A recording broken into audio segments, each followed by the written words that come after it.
Loin de moi et très loin de moi la prétention d'être un messager. Je veux surtout être un citoyen. Ce citoyen qui se bat pour ses idées, pour la libération intellectuelle et culturelle de l'homme africain en général et du Malien en particulier. Alors le procès.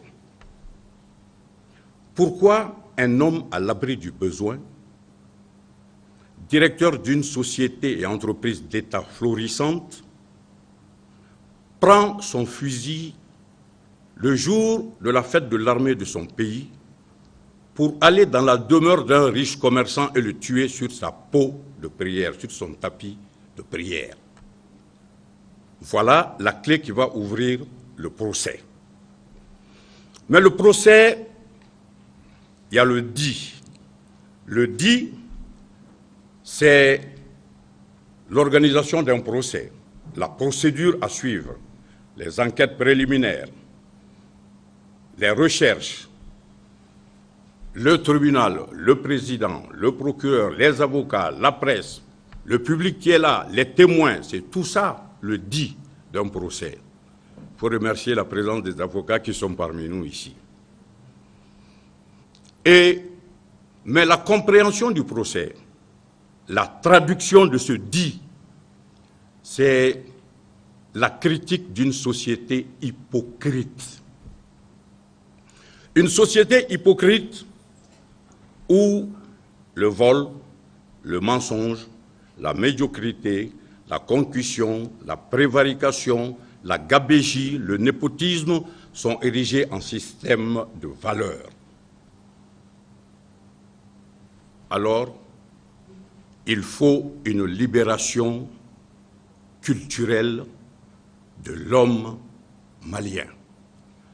Parce que notre société a été érigée sur le terrain de la loi occidentale. Elle s'y installa sans chercher à aller plus haut. Et en conséquence, elle n'utilise, hélas, que très faiblement les facultés les plus élevées de l'homme noir. Donc, une prise de conscience s'impose.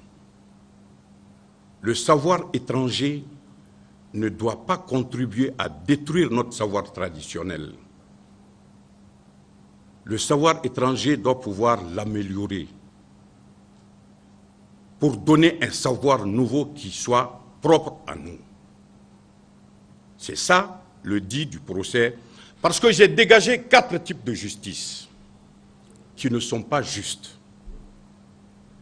Le premier type de justice que j'ai dégagé, c'est la justice commutative.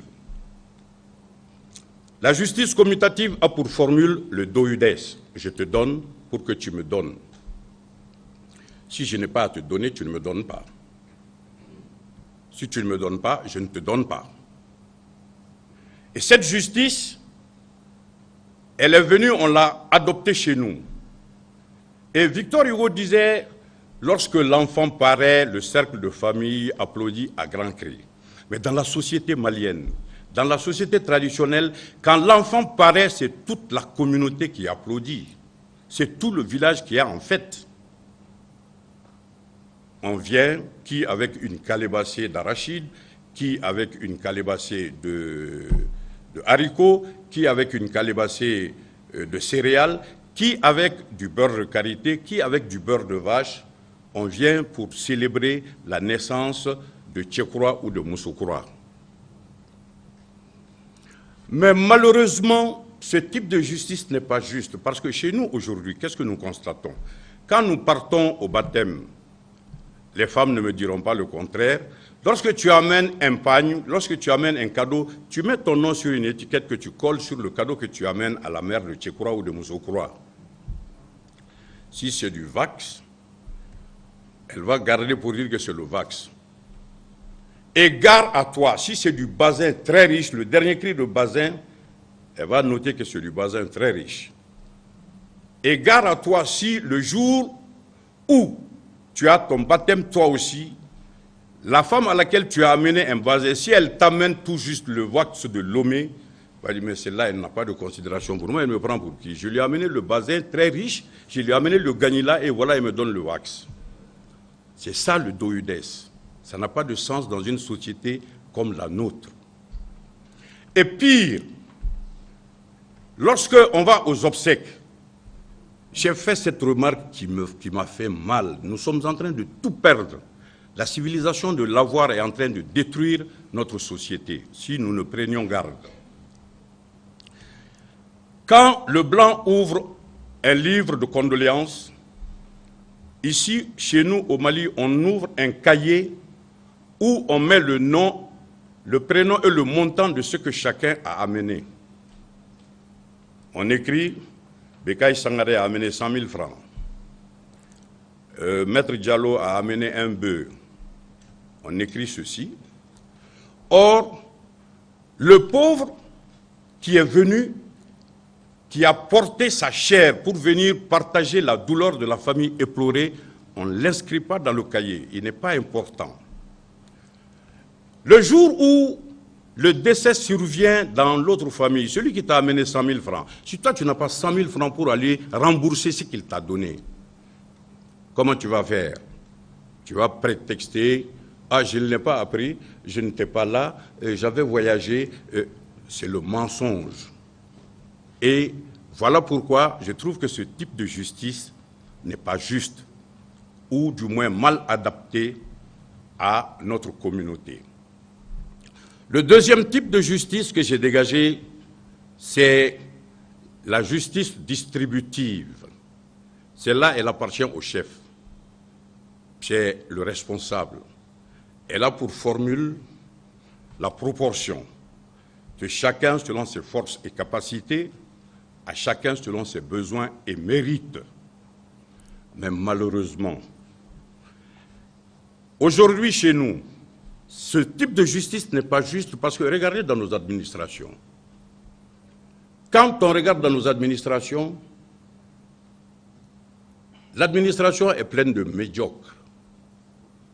Le poste est octroyé pour la récompense et non plus pour la compétence. Le problème, c'est ça chez nous.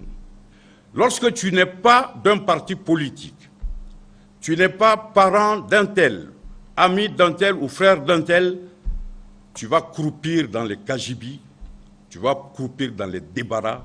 Quelle que soit ta compétence, tu n'émergeras jamais parce que tu ne fais pas leur affaire, tu ne fais pas ce que eux ils souhaitent. Tu n'es pas le conseiller de quelqu'un, tu n'es pas recommandé par quelqu'un ou par quelqu'un d'autre. C'est ça, ce type de justice que je trouve qui n'est pas juste. Et c'est pourquoi les autres pays avancent, mais le Mali recule. Nous reculons pour la simple raison que, parce que nous n'avons pas les cadres compétents qu'on met à la place. Et Moussa l'a dit, Moussa Traoré à un moment, l'homme qu'il faut à la place qu'il faut.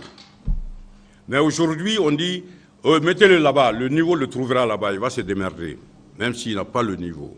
C'est comme ça, cette justice. Elle n'est pas juste. Le troisième type de justice, c'est la justice sociale. La justice sociale, elle prône la subordination des intérêts particuliers aux biens communs. Malheureusement, chez nous au Mali, c'est le bien commun qui sert à enrichir l'intérêt particulier. Et le détournement de fonds, le détournement de biens publics.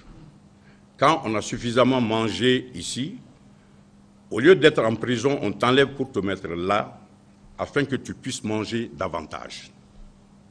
C'est ça. Et il n'y a pas donc de justice sociale, parce que le labeur du contribuable, quelqu'un le prend à son seul profit, et un matin, il se réveille, il se dit homme politique, il réunit quelques amis, parce qu'il a détourné l'argent du contribuable, le labeur du contribuable, il crée un parti politique, il veut conquérir le pouvoir, alors qu'il ne peut pas mobiliser même sa propre famille, encore moins son quartier.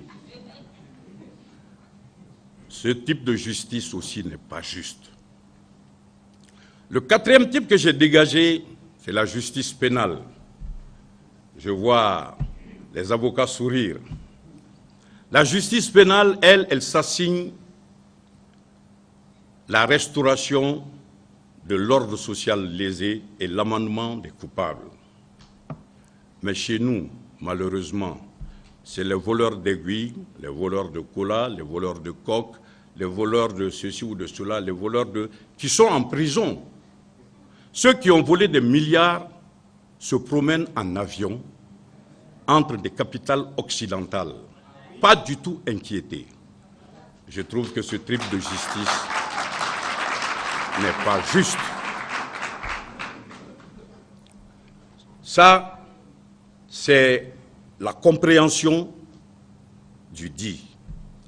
Mais le procès, c'est aussi, en ce jour mémorable, un hommage à la femme brave, courageuse, intrépide, la femme qui s'assume envers et contre tout, la femme qui est responsable, qui prend ses responsabilités.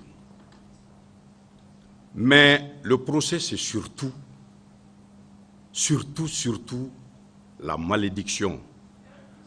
La malédiction d'une fille qui a été engrossée par un jeune homme, le seul homme qu'elle a aimé dans sa vie, cet homme-là qui l'a abandonné pour des considérations de Noumou et de Horon.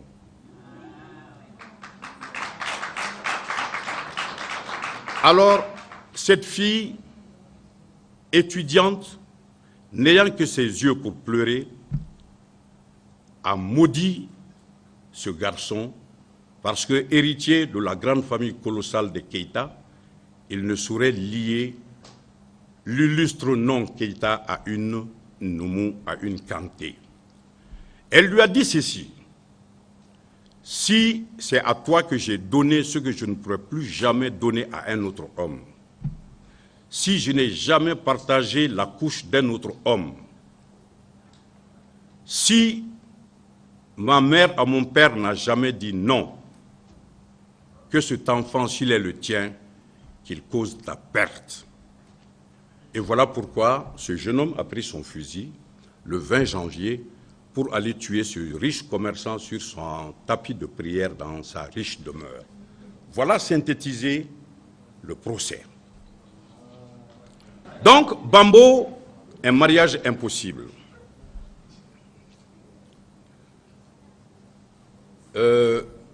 Vérité d'hier.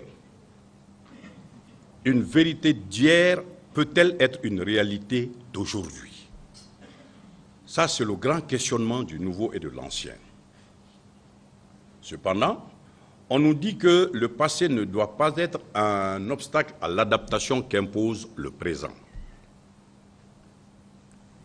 Est-ce que, dans notre société, ces croyances, pourquoi interdire le mariage entre Fla et Noumou?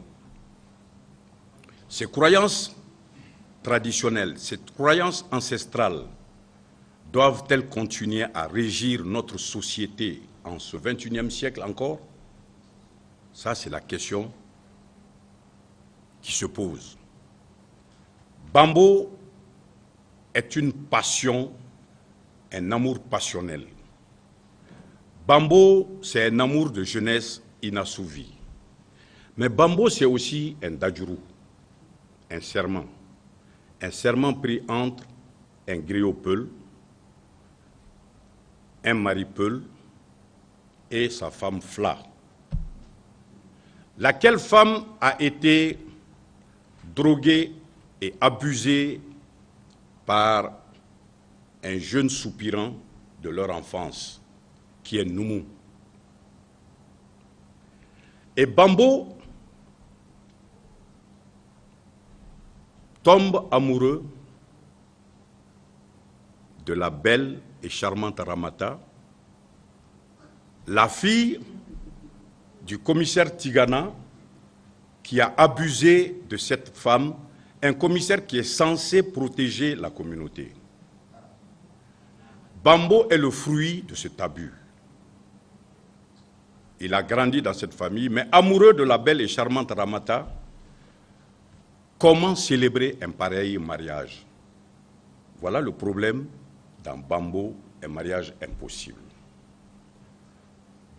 Et M. Sidibé, voilà synthétisé Bambo, un mariage impossible et le procès. Je me soumettrai volontiers à vos questions s'il y en a, mais s'il n'y en a pas, je vous remercie. Mesdames, Messieurs, c'est tout pour Rites et Traditions aujourd'hui. Merci pour votre fidélité à Africable Télévision, la première panafricaine. Mais n'ayons pas peur de le dire et surtout, n'ayons pas honte de le reconnaître. Les intellectuels africains ont décroché tous les titres universitaires en vue d'Afrique, d'Amérique, d'Asie et d'Europe. Cependant, n'ayons pas honte de le reconnaître et surtout, n'ayons pas peur de le dire. Il demeure encore et toujours des analphabètes culturels à l'entrée du vestibule de la mémoire perdue de nos ancêtres. Comment alors promouvoir ce que l'on ignore? Chauves-souris, ils sont d'Afrique, mais surtout d'ailleurs. La bouche noire, le ventre à Paris, la tête en Amérique, les yeux en Asie. C'est pourquoi, mesdames, messieurs, prenez soin de vous, car chaque émission à Rites et Traditions est un questionnement.